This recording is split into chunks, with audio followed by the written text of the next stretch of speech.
This is case 394 of the echocardiograms. Starting out with the first question about the atrial heart rate, I have estimated that it is not present in this specific echocardiogram because there are no distinct P waves present. If you look on lead 3 and 4, you can see that there are some discrepancies here where it's just not distinct and it makes it hard to measure that. And I think that I would be able to estimate them later based on answers to following questions, but I'll get back to that. For the second question with the ventricular heart rate, I estimated this to be around 150 beats per minute. I found this by counting the number of big boxes in between two of the QRS complexes using the 300 rule. So if you come down here to lead 3, you can see that there are two QRS complexes here, and I estimated them to be about 1.9 big boxes away from each other. So dividing 300 by 1.9, you get around 150 beats per minute. And then moving on to evaluate the P waves more closely, it looks like they're in a flutter pattern, which would be the discrepancies that make them indistinct.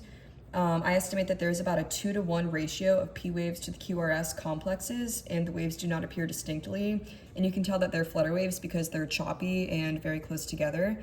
And then jumping back to the first question, I would estimate that the atrial heart rate would be around 300 beats per minute based on the 2-to-1 ratio and the 150 beats of the ventricular heart rate.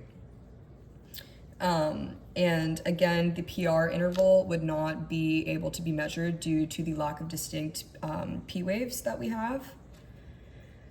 And the QRS complexes I've estimated to be narrow instead of normal due to the fact that the QRS complex being normal would be about 0.1 of a second, and if the big boxes are 0.2 seconds long, it doesn't quite take up half the whole box, so that shows us that the QRS complex is pretty narrow. And with all of that being said, I think that the rhythm that most coincides with this electrocardiogram specifically is the atrial flutter.